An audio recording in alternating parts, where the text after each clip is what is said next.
आखिर मरते हुए अभिमन्यु के कान में कर्ण ने क्या कहा था? आखिर 16 साल के अभिमन्यु ने बड़े बड़े महारथियों को कितनी बार हराया? आप देख रहे हैं स्पिरिचुअल वाइब्स टेक। आगे बढ़ने से पहले हमारे चैनल को सब्सक्राइब अवश्य करें। जब जब महाभारत की बात की जाती है तब तब अभिमन्यु का नाम महान योद्धाओं में जरूर लिया जाता है। जिस उम्र में आज के युवाओं को ज्ञान नहीं होता, उस उम्र में अभिमन्यु ने महाभारत के अनेक महारथियों के छक्के छुड़ा दिए थे। लेकिन अंत में भारी पराक्रम दिखाने के बावजूद अभिमन्यु वीर गति को प्राप्त हो गए। लेकिन सवाल यह है कि आखिर मरते हुए अभिमन्यु के कान में कर्ण ने क्या कहा था?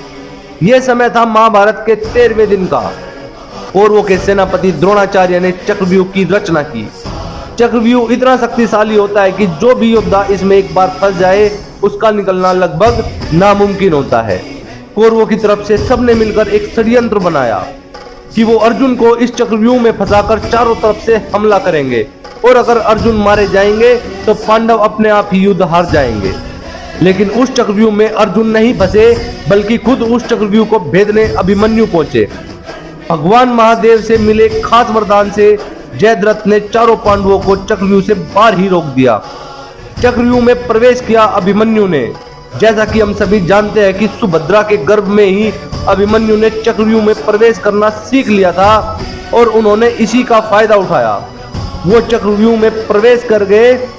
उन्होंने न सिर्फ गुरु द्रोणाचार्य बल्कि कृतवर्मा, कृपाचार्य, कर्ण, दुर्योधन सभी को परास्त कर दिया था। चक्रव्यूह में घुसते ही अभिमन्यु ने हाहाकार मचा दिया था। अभिमन्यु ने द्रोणाचार्य के धनुष को काट दिया। देखते ही देखते कर्ण के ऊपर 8, कृतवर्मा के ऊपर 5 और शकुनी को 22 बाण मारे। यहाँ तक कि दुर्योधन, दुशासन और कृपाचार्य ने जब अभिमन्यु को देखा तो उनकी हिम्मत नहीं हुई कि वे अभिमन्यु का सामना कर सके। इसी बीच दुर्योधन के पुत्र लक्ष्मण और अभिमन्यु का भी युद्ध हुआ, जहां अभिमन्यु ने एक ही तीर से लक्ष्मण का सिर धड़ से अलग कर दिया। देखते ही देखते दुर्योधन बहुत क्रोधित हो उठा। उसने कर्ण से गुजारिश की कि सूर्यास्त होने से पहले इस बालक को हमें मिलकर मारना होगा। अभिमन्यु ही एक ऐसा योद्धा था जिसने एक साथ 8 से ज्यादा योद्धाओं को परास्त किया था। जब द्रोणाचार्य को भी इसके बारे में एहसास हुआ तब उन्होंने कर्ण से कहा कि इस बालक के धनुष को हमें छुड़ाना होगा। अगर इस बालक के हाथ में धनुष रहा तो सूर्यास्त से पहले पूरी कौरव सेना का विनाश हो जाएगा। इसलिए मौके का फायदा उठाकर कर्ण ने अभिमन्यु का धनुष काट दिया। अश्वत्थामा ने उसके रथ के टुकड़े कर दिए। फिर क्या, 16 साल के बालक के ऊपर 8 से भी ज्यादा महारथी टूट पड़े।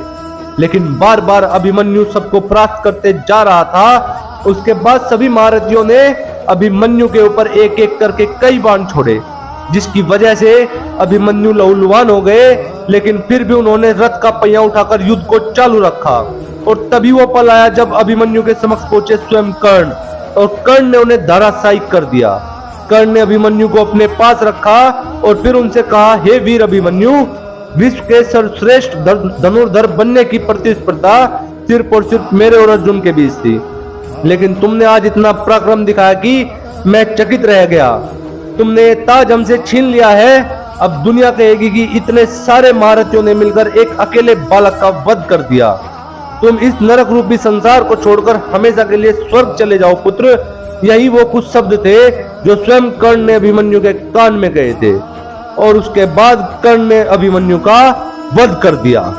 इस तरह एक महायोद्धा जो मात्र 16 वर्ष का था, जिसने कौरवों के 8 से भी ज्यादा महारथियों को धूल चटा दी थी, वो अब स्वर्ग की तरफ प्रस्थान कर रहा था। इस पर आपकी क्या राय है हमें कमेंट बॉक्स में जरूर बताएं। और अगर आपको हमारा वीडियो पसंद आई हो तो वीडियो को लाइक करें तथा ज्यादा से ज्यादा शेयर करें। साथ ही चैनल को सब्सक्राइब करना न भूलें। मिलेंगे अगली बार एक और खास जानकारी वाली वीडियो के साथ। तब तक देखते रहिए संपूर्ण ज्ञान का केंद्र स्पिरिचुअल वाइब्स टेक।